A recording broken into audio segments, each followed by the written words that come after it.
Hi, and welcome back to the Drama-Free Healthy Living podcast.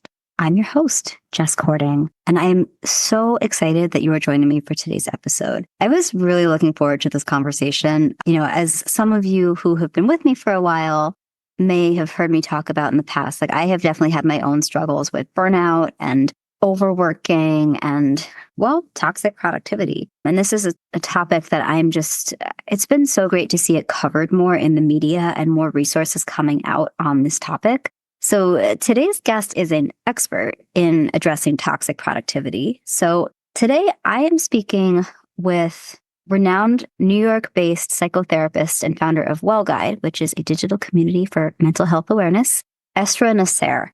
So we go deep into this topic. So a little bit about Israa. She is a NYC-based psychotherapist, writer, founder of Well Guide. She also speaks in her book, which is called Toxic Productivity: Reclaim Your Time and Emotional Energy in a World That Always Demands More. She talks a lot about how our relationship to productivity is informed by so many different aspects, and how by focusing on emotional regulation and building awareness of triggers, getting a handle on why we always feel the need to be doing something, how that can help us change our habits and develop a healthier relationship with productivity. You guys are going to love this episode, I think. She has so much wisdom to share. And if you like this conversation, please take a screenshot of yourself listening, tag us on Instagram. All the stuff you need is in the show notes to get access. You can please buy the book. It is such a great resource. Without further ado, I'm really excited to welcome you to today's podcast episode. Welcome to Drama-Free Healthy Living with Jess Cording. I'm your host, Jess Cording. I'm a registered dietitian, health coach, and author, and I'm here to help you streamline your wellness routine and establish a sane, more balanced relationship with food and fitness so you can reach your goals without losing your mind. On this podcast, we'll talk about nutrition, exercise, self-care, mindset, and more. I'll be bringing you interviews and expert insight on the topics that matter to your health and wellness. Israa, welcome to the podcast. Thank you for having me. So I was so excited to speak with you. This is a topic that is so relevant to my client base, my audience, my own life. This is a really wonderful book, and I was just so excited to get to chat with you today about toxic productivity. Thank you. Yeah, it's been a nice journey writing it because it comes from like my own experience as well. And you do such a great job of illustrating that through the book, kind of sharing client experiences, your own experience. Was there like a moment where you were like, this needs to be a book, or was it something that came about over time? The book came about a little bit more organically over time. The topic was something that definitely was a moment in my life where I was starting to realize that there was there was just like a lack of balance in my life. And I wasn't feeling well and I didn't know why and I couldn't figure it out. And it was not a mood issue. And I was then forced to kind of take a look at my habits. And that led me to some research around why we do the things we do and what makes us feel good. But it was coming from a place of me trying to understand why I wasn't feeling fulfilled. Why did I feel so underfulfilled, even though I was doing so many things? And the book happened a little bit more organically because I was talking about this on my platform. I was doing a lot of workshops on the topic. I did a couple of newsletters and that eventually then became oh, hey, this could be a book.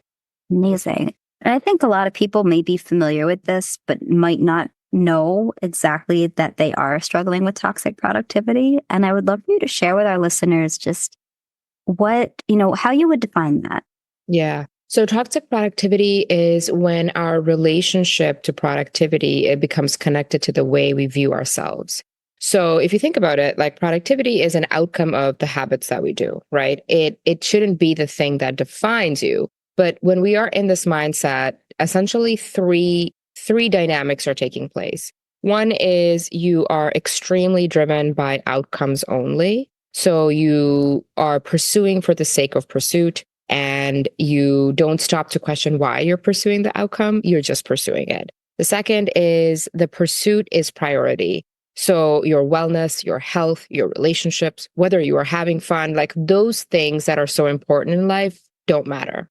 And the third is how good you feel about yourself, how comfortable you feel with other people about your self perception is tied to your outcomes. So, whatever it is that you're pursuing is feeding your self worth. And when those three things come together, we develop a really unhealthy relationship with productivity and achievement. You do such a great job in this book of just showing different ways that can show up. That was something that I was really struck by as I was reading this. And I know that there are a lot of really rich ones in the book that people can read for themselves, but I'd love if you could share just a few ways that toxic productivity might show up in our personal and or professional life. So the decision to add personal examples, like how it shows up in like dating or parenting, was very intentional. I want people to realize that this is not just a mindset we bring to work. Unfortunately, because of the way we live now, this is a mindset that shows up in every domain of our life. And so one really good one is wellness habits. And a lot of us are taking the same mindset of toxic productivity, of feeling good if you get the achievement, pursuing for the sake of pursuit, and like the very relentless, like, let's just keep doing it, taking that mindset into our own wellness, into our own health. And I mean, you work in healthcare and it's important to measure things. It's important to measure progress, right? But I've noticed that people with their wellness have become hyper fixated on optimizing efficiency, measuring everything. And that has started forcing people into pursuing wellness just relentlessly. And I think it's making people unhealthy. And I talk about this in the book through the example of self-care, right? Like people are packing in self-care because they feel like they have to do it. It's a checklist. Other people are doing it. They're not good enough if they're not doing these wellness habits or self-care habits. But it's really like not actually nourishing them. It's not actually giving back. So I think that's a really insidious way that toxic productivity is showing up right now in current culture.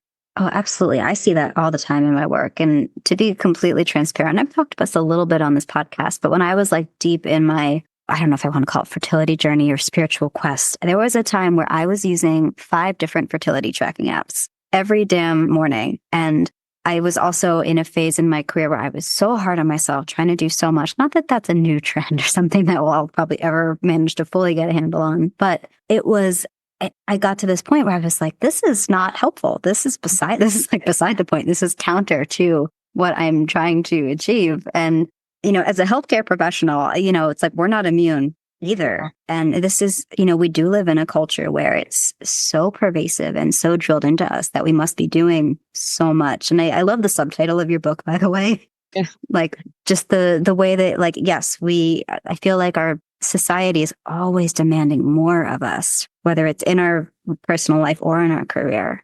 And it's not just time, right? Like, yes, time is being demanded, but I feel we're in a place where our emotional energy is now being demanded by everyone, our workplaces, our relationships. Like, like if you're tracking your fertility on 5 different apps, imagine the amount of emotional energy that is going into that, right? And I do think that anytime you can measure something and it can become comparative, it is very easy for the toxic productivity mindset to set in, because then you are measuring yourself on a yardstick, and that makes it very easy to kind of fall into this paradox.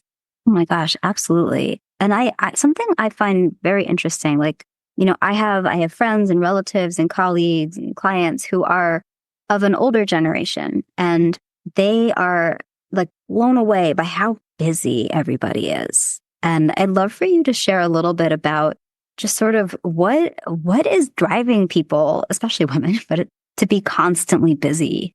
My mom says that to me. When my mom was my age, she had 3 kids. I have 0 kids. And yet she says to me, she's like, you seem so much busier than I ever was, even though she was a full-time working woman, 3 children, right? Like, that's a lot of busyness. But she looks at me sometimes and she's like, how are you so busy? And I think the time that we're in has really changed our relationship to availability, right? And so whether it's work availability or personal relationships, the reason we're so busy all the time is because people have access to us at all times. And access now means availability. So if you read my text, you're available to respond. If you get the email, you're available to reply. It doesn't matter if you're on vacation. So we're constantly trying to do a lot of things at the same time, right? Have you ever been to a dinner with somebody where they have one eye on the phone, right? Oh, yeah.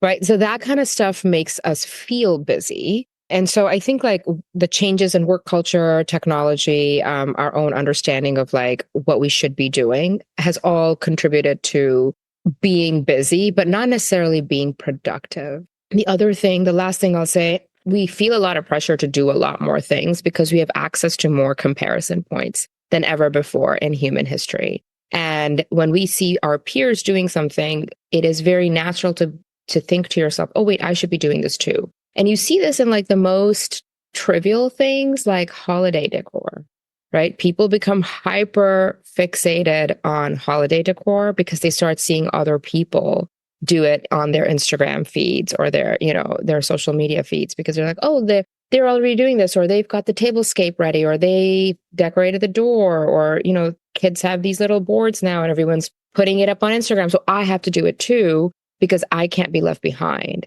So it's genuinely like in every domain that it comes up.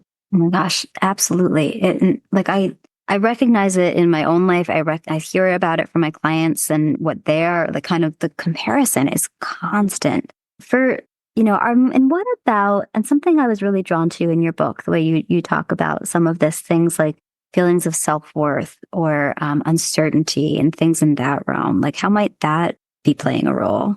Yeah. One of the things that I notice about myself is when I feel like a lack of control in a situation, right? Like in a workplace or whatever, that triggers a lot of productivity for me. So sometimes productivity habits and triggers it in an unhealthy way, not in like a healthy way, because I'm using productivity habits to cope with the fact that this is a situation that is out of my control, that I have a little bit of uncertainty. So I'm trying to bring control into my life by doing things like by committing a lot, and it gives me a sense of a false sense of control. And, when we do have a lot of uncertainty in our life, it is easier to do than be and feel. Because if you stop doing, then your feelings are going to come up, and nobody wants to sit with their feelings. I'm a therapist. Like, I'll tell you, like, nobody wants to sit with their feelings. There are times I don't. And of course, like, you don't want to be sitting with them all the time. But productivity has become like a coping tool for us, for avoidance, for, kind of repressing your feelings, for clawing back a sense of control in an extremely uncertain world. And that's when we're just doing for the sake of doing. And the self-worth piece operates a little differently. Self-worth and the connection between self-worth and productivity sets in very early in life. I think that piece is something that kind of like it becomes our foundational worldview if you are raised in a home where achievement equals acceptance. Like good grades means you'll be loved, right? You are praised. You're the better kid. You're better than your sibling. Like we learn very early that we can barter achievement for like acceptance and belonging. And so it starts developing very early, and then it continues.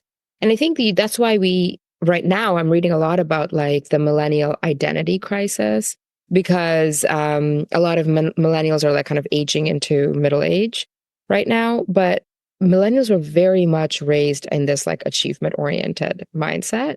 But because now they don't have the structures in the same way anymore, it does create this like identity crisis, because like, who am I if I'm not getting achievement? Like, who am I if you are not praising me for being good? And that connection is so deep. And that's like I think like this is something I really hope people take away from the book, is that this is life's work. It's not something you're going to check off a list and arrive, at this like moment of enlightenment and just stay there. This is life's work. We continue to do it. And I think that that's a very empowering and beautiful thing. I do see that mindset come up where there is this idea that success is like a place like a destination that you get to and you stay there. And whether we're talking about, nutrition, exercise changes or mindset changes or emotional work, like it's a process. Like, I've talked very openly on this podcast and in my writing about how my PTSD journey has informed some of my own habits related to like overworking and and I'm turning 40 in 2025, so I can relate to everything you said about, the millennials and the identity crisis and the achievement. And, I think that something I have found in my own journey is that the self-awareness and like calling myself out when I see it coming up, that's a big improvement from where I was maybe like 8, 9, 10 years ago.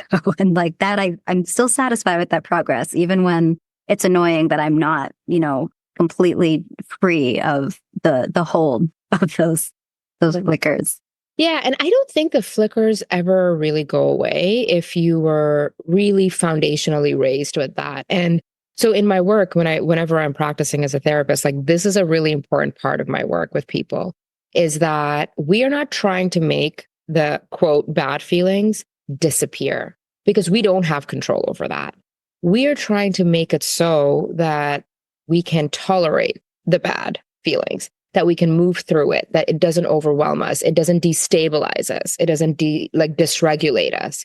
And so, when I work with people who have anxiety, that's like the biggest thing is you might always hear the little whisper, but it won't have influence over you. Like that's the goal. The goal is that it's not that, oh, I should never have a negative feeling again. It's I'm not scared of my negative feelings. Thank you so much for sharing that, because I do feel like a lot of people who maybe have not gone through therapy or not familiar with sort of how it works or what the goals are, like I think there is still this expectation that people go to a therapist to like fix themselves or to make the bad feelings go away. And I love what you shared about, making them more like less scary or like that you feel like you can deal with them. Like that is so valuable to just build that resilience.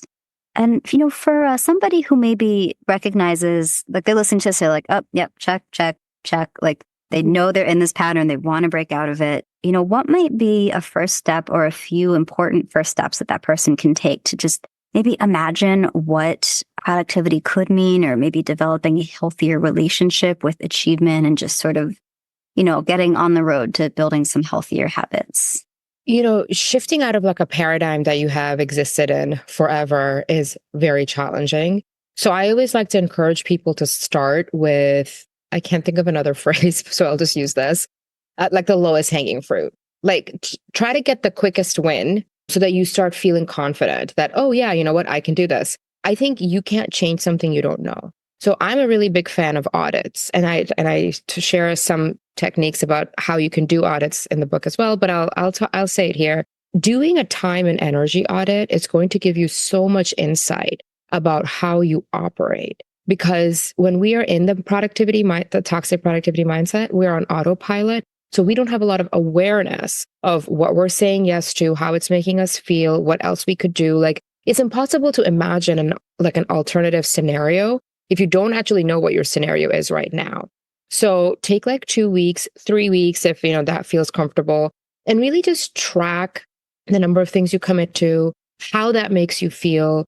At the point of having to go and do something, do you rather wish that you didn't say yes to it, right? Track your mood, like morning, afternoon, evening. That's it. We'll keep it super simple. Like we're not trying to get into too many emotions, but like, are you feeling happy? Are you feeling satisfied? Do you feel energized? Like all of those things.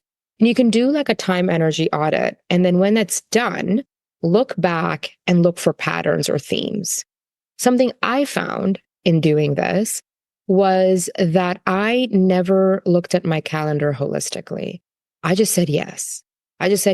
And I wasn't looking to see what I'm doing before, what I'm doing after. If I just saw an empty time slot, oh yeah, I'm free Wednesday evening. Sure, we'll do this.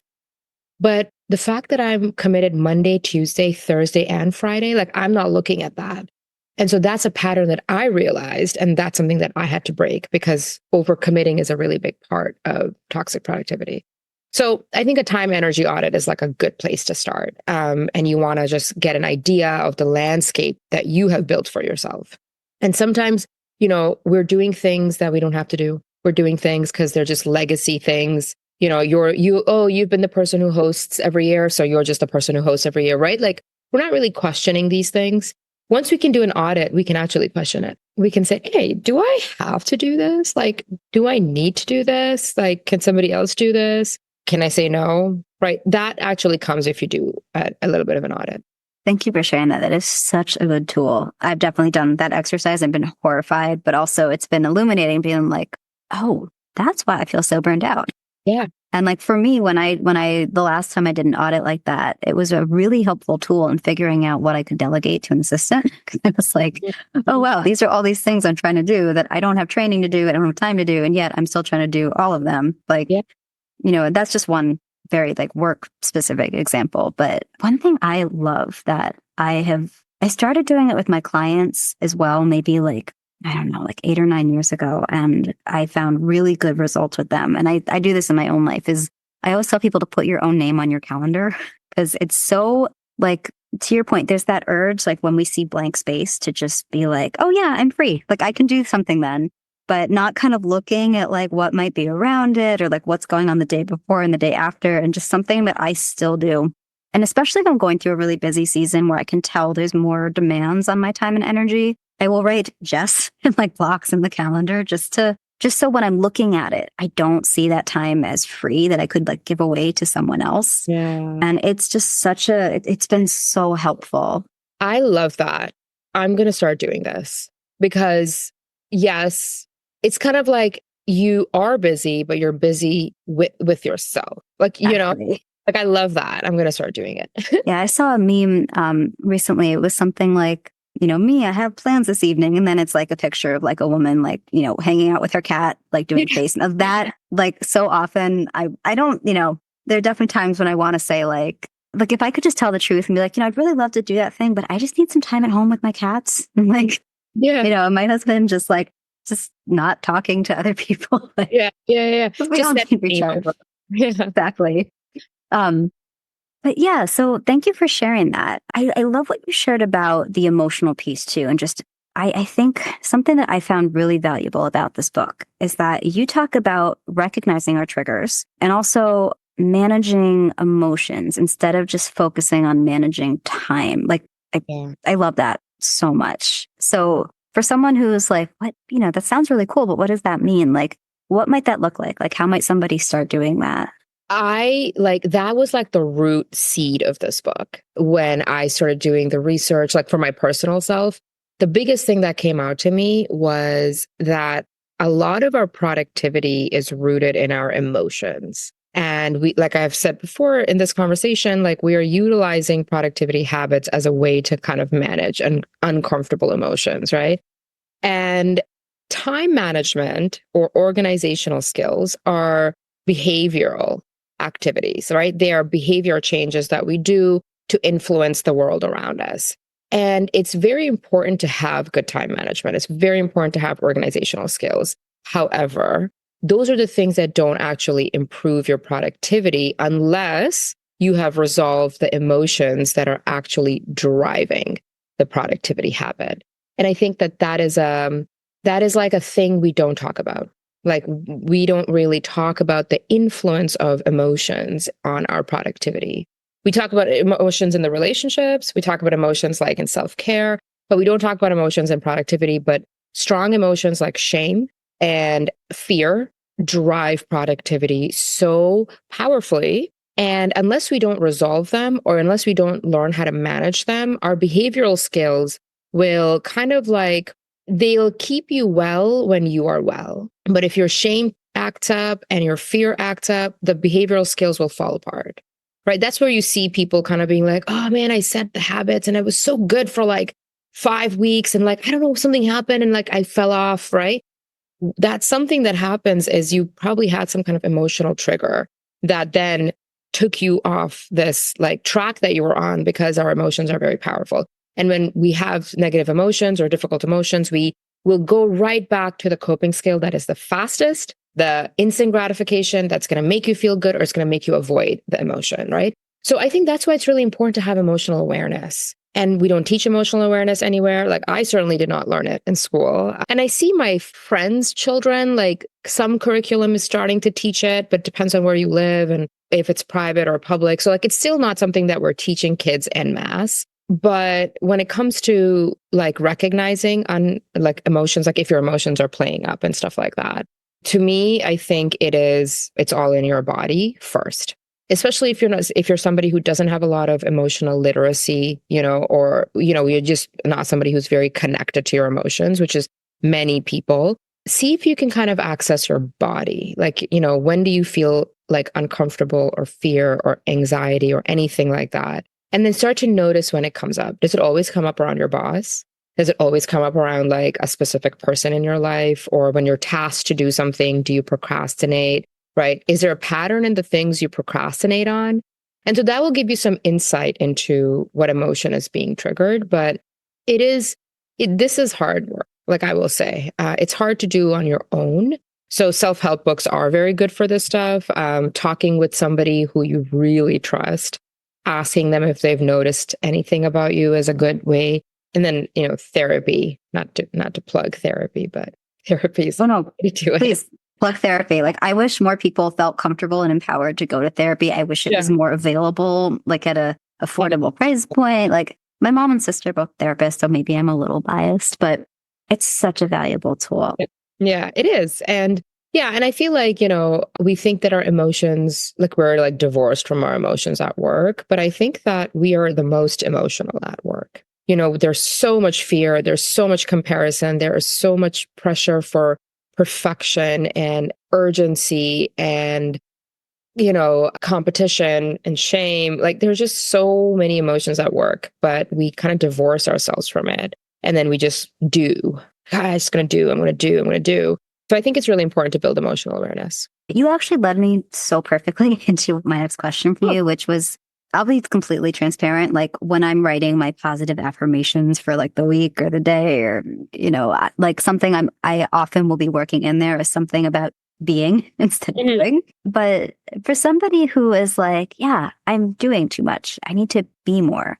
Do you have any tips for how they can start to focus more on that being rather than on doing? Yeah. I mean, one is the thing that you said is protecting time for yourself, right? So whether it's like a visual cue and put it in the calendar with your name on it, or have like a standing ritual that you do every week, like, oh yeah, I go to sit in the park every Sunday morning for 20 minutes. Like you just look at something that you like do repeatedly. But in order to be, you have to start with being on your own, right? I think most people don't spend time on their own. And if they're spending time on their own, they're doing some kind of errand, groceries or walking or going to the gym, right? Or taking a walk and calling their friend. But I think we need to just be on our own. Even if you can carve out like 10 minutes a week. Like I understand like people are busy, you're a working parent or you're caring for an elder parent or whatever, right? You have 2 jobs. So it doesn't have to be long. But I think it's important to spend time on your own where you are not stimulated by anything else. So you're not listening to music, you're not listening to a podcast, you're not talking to anyone, you're not doing anything. It's just you are actually just present in that moment. Like you might not even be journaling. Like you can just start by taking like an unstimulated walk. Like I call it that. I don't think it's a real phrase. But I go for walks where I'm not doing anything. Like I'm not on the phone, I'm not scrolling, I'm not listening to anything outside of the city sounds, and just kind of looking at your street that you're walking in. So I think that's how we can focus more on being, is protecting time and doing it with yourself. And then you'll start to notice that you really enjoy it. You'll start to notice the benefits of it. And that will lead you into other beings, like activities such as creative pursuits, such as like mindfulness or meditation, such as like building something. I think when we are building or we are problem solving or we are learning new skills, our mind is activated in a very different way. It's processing it in a very different way. And that can help us be more present. Thank you so much for sharing that. I love that. Yeah.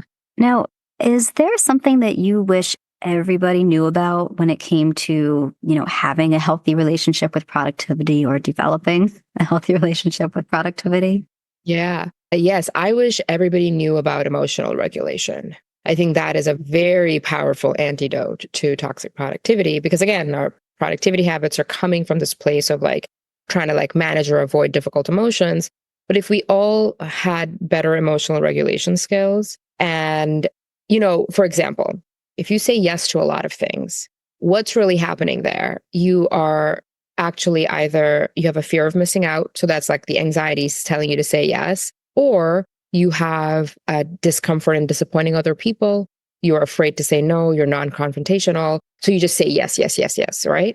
But if you could regulate your emotions, if you had like that skill, you are more likely to say no. Like if you can sit in that feeling of, oh, if I say no, this person will be disappointed, that's okay. If I say no, they might be a little miffed, that's okay. If I say no, I'll miss out on a party, that's okay. If you can regulate your emotions, you're more likely to approach productivity from a healthy perspective. So that's my biggest thing. I love that so much. You have shared so much wisdom in the past, whatever, 30-ish minutes. Like, Yeah. thank you so much. I want everybody to check out your book. Now, if people want to connect with you, buy your book, learn more about your work, what's the best way for them to do so? My website, my book page. So it's my full name, israhnasir.com/toxic productivity. Even if you were to just Google it, it'll pop up. That is like the main hub for everything. So whether it's the books, whether it's the pre-order gifts or whatever it is, you will find everything there. And I'm very active on Instagram. So if you message me, you are probably going to get a response from me. Nothing therapeutic, but I'm definitely very active on Instagram. Awesome. And we'll be sure to link to all of that in the show notes to make it easy for people to find you. Mm. So again, thank you so much for coming on the show today. I have one more question for you. And this is a question I asked all my guests just because I love there's so many different ways to interpret this question and it's constantly evolving for most of us. But today, at this moment in time, what does healthy living mean to you? Healthy living to me is balance, intention, and awareness. Like if we have these three things in different domains of our life, then I think we will be able to be healthy. So balanced eating, intentional eating, right? Like aware of your relationship to food, balanced exercise. Like, I feel like balance, intention, and awareness can really help us maintain a healthy lifestyle. Incredible. I love that so much. Thank you for sharing. Yeah. Well, And thank you for having me. This was a great conversation. Oh my gosh, this was wonderful. And I know our audience is going to love it. So you guys who are listening, if you like what you hear, please take a screenshot of yourself listening, tag us on Instagram, or please consider leaving a 5-star review on Apple Podcasts. They do matter and help me continue to bring you great guests. So as always, guys, thank you so much for being here. I always appreciate your time and your energy. Have a wonderful day and we'll talk soon. Thank you for listening to Drama-Free Healthy Living with Jess Cording. We'll see you next time.